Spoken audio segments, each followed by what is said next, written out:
तू होगी। क्यों? क्योंकि तुझे वो संत वो सतगुरु नहीं मिले जो गीता अध्याय नंबर 4 के श्लोक 32 और 34 में कहा है। और वो तत्वदर्शी संत या तो परमात्मा थे या वो महापुरुष थे जिनको भगवान मिले, लेकिन उस समय ये ज्ञान डिक्लेयर नहीं करना था, सार्वजनिक नहीं करना था। आज ये दास भेजा परमात्मा बना के, ये याद रख लिए।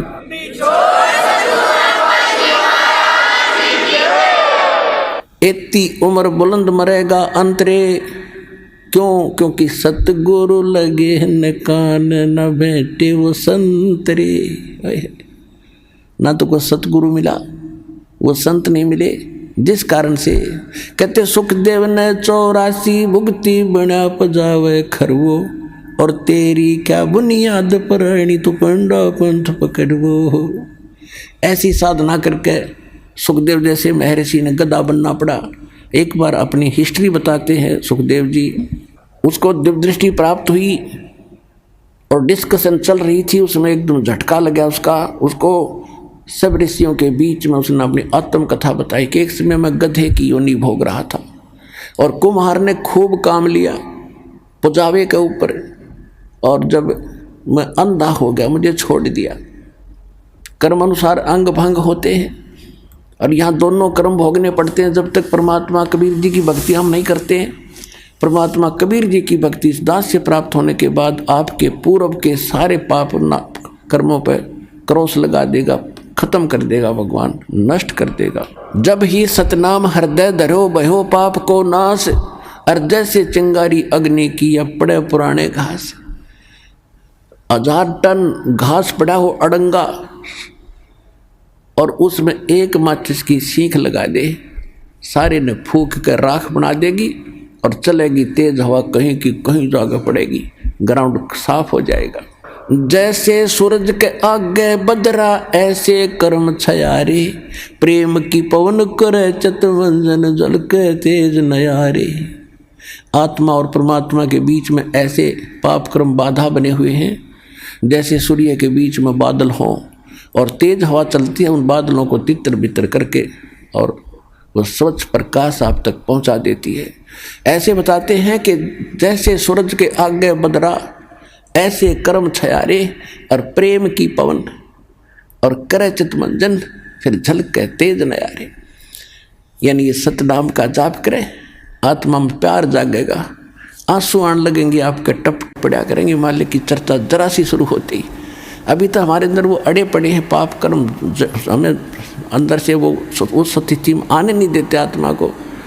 और जब ये आत्मा उस स्थिति में आवेगी तो कहते प्रेम की पवन, और फिर करे चितमंजन, मालिक का शुक्र करे, याद रखे दाता ने, फिर झलके तेज नयारे, न्यारी रोशनी होगी, आत्मा भगवान की तरफ बढ़ेगी। तो क्या बताते हैं कि सुखदेव ने 84 भुगती बना पजावे खरवो, और तेरी क्या बुनियाद प्राणी तू पेंडा पंथ पकड़वो। अब वो बता रहा सुखदेव कि मैं गधा बन गया, छोड़ दिया मेरे मालिक, नंदा हो गया, चलता चलता जा रहा था, पगडंडी का आइडिया लगा कर आगे को जंगल में चला गया। आगे नाला था थोड़ा सा 2-2.5 फुट का, उसमें आम व्यक्ति का दुका जाता था, वो तो जंप लगा जाता वहाँ से। मुझे दिखाई नहीं दिया, मैंने अगले पैर फंसने लगे, मैंने जंप लगानी चाहिए, बीच में फंस गया, आगे मुंह टिक गया, पीछे बैक लग गई और पैर लटके भाई के। कहते 1 हफ्ता 10 दिन तड़फ के भूख से प्यास से मरा, ऐसे ऐसे कष्ट उठाए। अब क्या बताते हैं सुखदेव ने 84 भुगती 84 लाख योनियों में कष्ट उठाए, और बना पजावे खर माने गधा वो, और तेरी क्या बुनियाद प्राणी। तो ये छोटे मोटे व्रत करता फिर इन पर घूम रहा है इधर उधर, इनसे कोई लाभ नहीं होगा, ये तो ऐसे महर्षियों की दुर्गति। और तो पेंडा पंथ पकड़, वो पेड़ा वो मार्ग, वो यथार्थ भक्ति मार्ग पकड़ दो। तत्वदर्शी संत बताते हैं उस ज्ञान को ग्रहण कर, उस भक्ति को कर, तब तेरा छुटकारा हो। अब परमात्मा से ज्ञान प्राप्त करके आदरणीय गरीबदास साहिब जी क्या कह रहे हैं, मन तू चल रे सुख के सागर, जो शब्द सिंधु रत्नागर। अब सुख सागर किसे कहते हैं? शंखो लहर मेहर की उपज, कहर नहीं जा कोई, दास गरीब अचल अविनाशी, सुख का सागर सोई। शंखों लहर मेहर की उपजे, जैसे मेरे दास के साथ तो बहुत बार ऐसी घटनाएं हुई है, कभी पहले भी नाम लेने के बाद तो बहुत ज़्यादा होता है। अकेले बैठे हो, चिंतन मालिक का चल रहा हो, ऐसी स्थिति आ जाती है चाहे किसी ने हमें कितनी पीड़ा दे रखी है, कितना दुखी कर रखा है, तो उसके प्रति भी द्वेष नहीं आता। ऐसी सब अपनों सा दिखाई देता है, कोशिश करके भी नहीं होता, और वो होती है थोड़ी सी देर की। उसके बाद 100 कोशिश कर लेते हैं उस तरह स्थिति में आने की, नहीं आ पाते हैं। तो वह मेहर की लहर थी, उसके जाने के बाद कहर की लहर शुरू होगी। उसने ऐसे क्यों कर दिया, उसे वो ऐसे क्यों बोला, वो करना है, वो रह गया, वो नुकसान हो गया, उसने वो ऐसे चलेंगे, वो करेंगे, ये कहर की लहर टूटी होगी शुरू। तो कहते हैं वह शंखों लहर मेहर की उपजे, वह ऐसा भाव रहेगा, और कहर नहीं जा कोई दुख नहीं, कोई कष्ट नहीं। और दास गरीब अचल अविनाशी, सुख का सागर सोई। अब क्या कहते हैं, मन तू चल रहे सुख के सागर, जहाँ शब्द सिंधु रत्नागर। रत्नागार, आगार मन डिपो खान, वहाँ सुख की खान है। सतलोक यानी जिसमें कि उस चीज का अभाव नहीं, कोयले की खान है, कोयला निकाल ले जा, अंत नहीं आता। कहते वो आगार है, डिपो है सुख का, सुख सागर। रत्न आगार, आगार माने रत्न यानी सुख रूपी रत्नों का भंडार है वो। फिर क्या बताते हैं, कोटि जन्म तन भर मत होगे, और कुछ नहीं हाथ लग्या रे, कुकर सुकर खरबा बोरे, कौआ हंस बगारे। कोटि जन्म तू राजा की न मिटी न मन की आशा, और भिक्षुक होके दर दर घूमया, ये मिला ना निर्गुण रासा। आप ऐसे भी साधक रहे हो, घर त्याग दिया प्रेरणा पाके, जंगल में बैठ के गांव से भिक्षा मांग लाए, सूखी रोटी जैसी मिली उनको 2-2, 3-3 दिन वृक्ष का बांध देते थे पहले ऋषि मुनि, और सूख जाती थी, फिर उनको पानी में भिगो भिगो के 2-2 दिन खाते थे कि रोजाना कौन जावा टाइम वेस्ट कर रहे। कैसे ऐसे कहते हैं, ऐसे कठिन तप साधना भी तूने की जिसके कारण आप इंद्र की पदवी भी प्राप्त कर ली, स्वर्ग का राजा बने, पृथ्वी के राजा बन गए। आप ब्रह्मा विष्णु महेश की भी पदवी प्राप्त आपने कर ली, लेकिन आपका यो जन्म मरण नहीं मिटा, यो कष्ट नहीं मिटा इस सत्य साधना के ना मिलने से। कहते इंद्र कुबेर ईश की पदवी, और ब्रह्मा वरुण धर्मराया और विष्णुनाथ के लोक को जाकर तो फिर भी वापस आया। अब देखो, हम तो एक छोटे से क्षेत्र के कोई चेयरमैन बन जा, सरपंच बन जाता है, बस उस समय काख पीटे बिना ज्ञान के, और चेयरमैन बन जाता कहना है कि एमएलए एमपी बन जा, पता नहीं क्या बन गया। तो इस प्रकार परमात्मा कहते हैं, तो पूरे स्वर्ग के राजा इंद्र, वो तो स्वर्ग में तो वैसे जीव आम आदमी जाना चाहता रहा कि वहाँ तो गुणा सुख से एक सिंपल मैन को भी, तो उसकी तुलना में वहाँ के इंद्र को, वहाँ के राजा को, सुरपति देवताओं के राजा को कितना सुख होगा, उसकी थोड़ी सी झलक बताते हैं कि आप यहाँ कितनी कितनी कठिन साधना करके फिर भी भटक रहे हो, कुछ भी हाथ नहीं लगा। क्या बताते हैं कि आगे गए ना वापस आए, और रहते भी सब जा, और बिन साहेब की बंदगी कहीं ठोर ठिकाना ना। अब जैसे मनुष्य जीवन में है हम, या मृत्यु होगी, कर्मानुसार हम हो सकता है स्वर्ग में भी चले जाएं, कुछ पुण्य हो गए तो पुण्य में भी, वहाँ स्वर्ग में मृत्यु होगी, चलो पुण्य खत्म हुए, नरक में। अब नरक का समय भी निर्धारित होता है, वो पूरा होता है, चलो गधा बनो, गधे का भी निर्धारित है, मरो फिर चलो कुत्ता बनो, और फिर कभी मनुष्य बनो तो मनुष्य बनो, और फिर मरो फिर चलो, या चलो चलो मिटेगी। अब इस दास से दीक्षा लेकर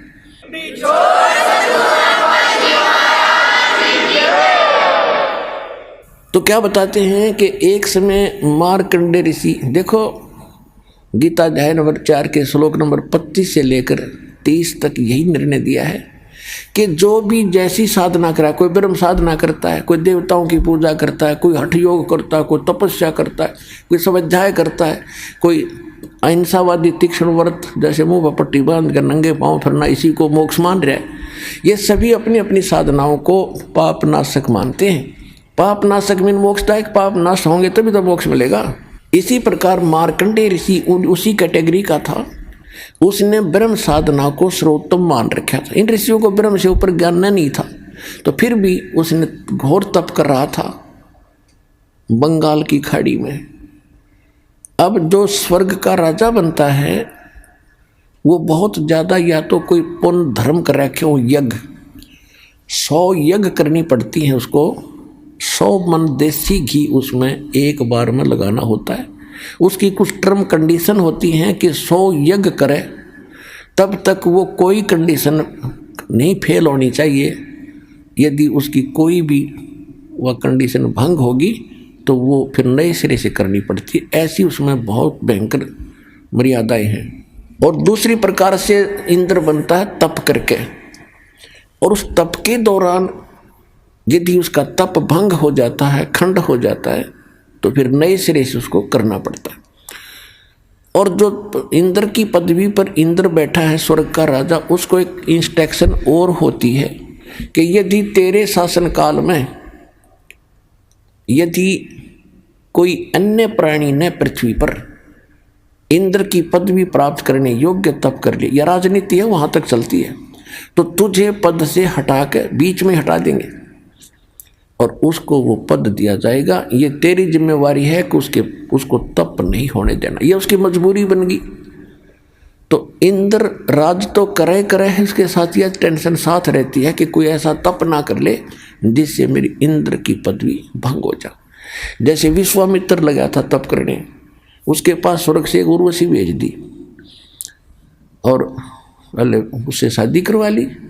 एक लड़की होगी, 6 महीने बाद घेर कर लड़की ने भाग गई, मेरा काम पूरा हुआ ऋषि जी, संभाल तेरी बेटी ने। तो ये सब इंद्र का जाल है, इस काल का जाल। इस इंद्र ने ये सब कर रखे हैं, इसको सतर्क रहना पड़ता है। इसने सब जगह अपने गुप्तचर छोड़ रखे होते हैं। तो गुप्तचर ने आके बताया कि एक मार्कंडे नाम के ऋषि बैठे बंगाल की खाड़ी में, बहुत समय से तपस्या कर रहे। इंद्र ने सोचा बड़ा तगड़ा संत है, उर्वशी भेज दी, उसको कुछ सिद्धियां दे दी, ऋषि के आसपास ऐसा वातावरण बना दिया खूब नॉर्मल सा, बसंत जैसा, और ऐसी मीठी मीठी सारंग अपने आप आवाज़ें आने लगी जैसे साज बजते हैं, यानी उसको प्रेरित करने के लिए। और स्वयं सामने थोड़ी सी दूरी पर डांस करने लगी। ऋषि की आधी आंखें खुली थी, आधी बंद थी। वो खूब डांस वगैरह करके थक ली, तो उसने देखा कि ऋषि टस से मस नहीं हो रहा और देख भी रहा है। लास्ट में वो डी वस्त्र होगी, कति नगन खड़ी होगी, कपड़े उतार के। तब ऋषि ने कहा कि हे बहन, हे बेटी, हे माई, आप ये क्या कर रहे हो, यहाँ कैसे आए हो? तो शर्मिंदा होकर उसने सब वस्त्र पहन लिए। फिर आके कहने लगी कि हे ऋषि जी, मेरे इस रूप को देखकर इस बनखंड में जितने भी और तपस्वी थे वो मुझे मालूम है उनकी क्या दशा होगी, लेकिन आप पता नहीं आपकी समाधि कहाँ थी और आपको ये प्रभाव नहीं हुआ। तो ऋषि ने कहा कि जहाँ मेरी समाधि थी, जहाँ मैं डांस देख रहा था, वहाँ तेरे जैसी तो नाचने वालों की नौकरानी थी, उनके पैर धोने वाली। तुझे क्या देखूं फिर मैं? अगर तेरे से कोई सुंदर होना उसने भेज दे। तो वो कहने लगी जी, इंद्र की पटरानी मैं ही हूँ, यानी सबसे ब्यूटीफुल औरत स्वर्ग में इंद्र की पत्नी होती है, उसका नाम सची होता है। तो मार्कंडे ऋषि ने कहा कि मेरी समाधि ब्रह्मलोक में थी। ब्रह्मलोक सबसे बड़ा होटल है इस काल का। प्रत्येक, जैसे एक तो कॉमन होटल है स्वर्ग नरक को, तो कोई जाओ उसमें। एक विष्णु के लोक में विष्णु का पुजारी जाता, वहाँ एक रेस्टोरेंट है, वहाँ ये बकवाद है और स्वर्ग क्या है। तो ये सबसे ज़्यादा कॉस्टली और सबसे ज़्यादा बकवाद उस ब्रह्मलोक में है। तो मार्कंडे, अब जैसे आप देखते हो, अब देखो हमने देखा करते, एक देखा हमने बड़े ऊंचे से टीले पर बैठा एक साधु, जब ये ज्ञान नहीं था, और चिमटा गाड़ रखा, धूना ला रखा, और लोग जाओ कोई दूध का लोटा ले जा रहा है, कोई कुछ ले जा रहा है, और दर्शन करें जा जाके माथा टेके, दूर तो दिखे। अब उसके बारे में इस सूक्ष्म वेद में बताया है गरीबदास साहिब जी ने कि डिम्ब करें, डिम्ब माने पाखंड ढोंग करें, और डूंगर चढ़ें, डूंगर माने ऊंचे स्थान पर बैठेंगे ये, ताकि दूर तो सब न दिखूं मैं कुछ कर रहा हूं, और अंतर झीनी झूल जग जाने ये बंदगी करे, ये बोए सूल बबूल, ये तो खोटे खोदे थे, इनको ज्ञान ही नहीं था। तप करें, तप से अगले जन्म में राजा बने, राजा ने खोटे कर्म करे, अगले जन्म में नरक। तपेश्वरी सो राजेश्वरी, राजेश्वरी सो नरकेश्वरी, तप से राज राज मद मानम, सूक्ष्म वेद में लिखा है। और जन्म तीसरे फिर शुक्र स्वान। तो मार्कंडेय ऋषि तप कर रहा था, तो ये ब्रह्मलोक में इसकी समाधि चली। अब देखो आप कहीं बैठे हो, कहीं पर भी बैठे हो, 10-20 मिनट में मन ऐसी प्रेरणा करेगा, चलो वहाँ चलते हैं, वहाँ बैठते हैं। बैठने की चेष्टा करोगे तो भी ना बैठने दे। और आप चले जाते तो सिनेमा देखने जाते थे पहले, अब तो नहीं जाएंगे हम।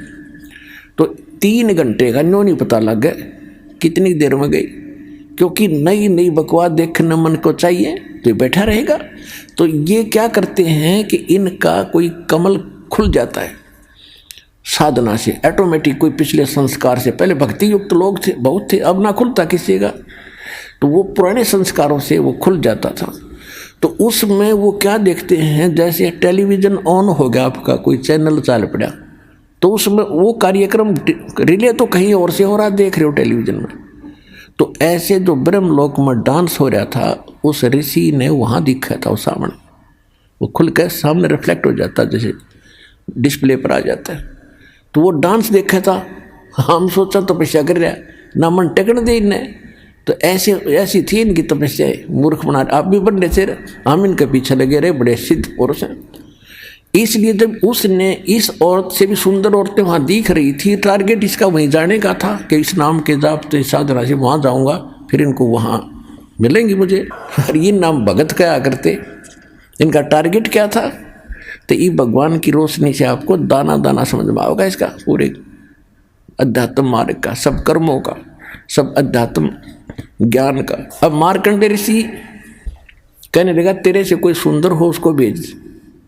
तो कहने लगी मैं इंद्र की पटरानी मैं ही हूँ।